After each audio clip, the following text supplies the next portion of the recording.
So what we talk about as success in myopia control is getting the optometrists that are around the world to understand that myopia is not just a simple refractive error, but it is a disease entity.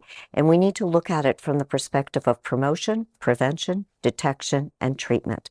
We need to educate the ECPs about the importance of communicating with their patients, understanding what the risk factors are, being able to share those who are more at risk for developing myopia versus those that are not. And oftentimes it takes not only educating the parents, but educating the rest of the community, because if you have a child that's usually between birth and 6 years of age, parents listen to their pediatrician more than they will listen necessarily to the eye care provider. So we need to ensure that everybody has the understanding of myopia needs to be addressed early for the best outcomes. We don't look at numbers per se, we look at the educational aspect. So it's interesting in optometry, we have a wide variety of scope of practice around the world. There are some places that have less access to whether it's atropine or a biometer to assess axial length. So the goal really needs to be looking at the evidence that's out there, utilizing that within their scope of practice. So there have been studies that showed you can utilize refractive error and refractive error progression along with risk factors such as parental myopia without the use of a biometer if that's not a tool that's available to you.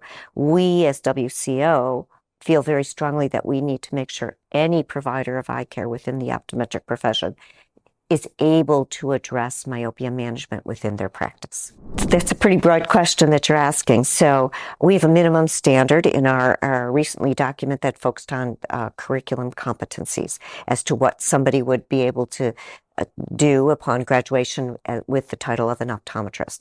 And you would be aware of all the tools that are available. You may not have accessibility for a biometer or an OCT, but you know how to use them and you know how to interpret them. The reality is that technology changes very quickly, and AI is only as good as the data that's put into it. So AI is just a tool.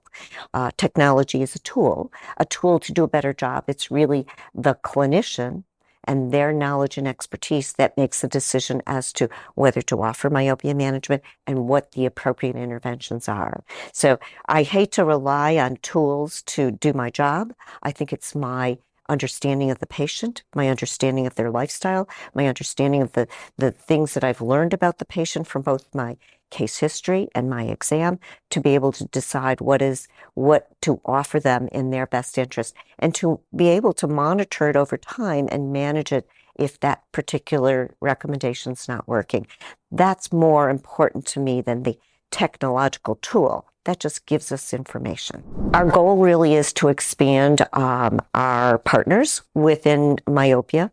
While CooperVision has been our solo partner in myopia management, CooperVision is looking to work with us to expand it to other corporate entities because every corporate entity has a different audience, so that our goal is really to expand the knowledge and awareness of myopia management far beyond what we have now, utilizing the networks, because that's really important. Optometry is a very broad profession.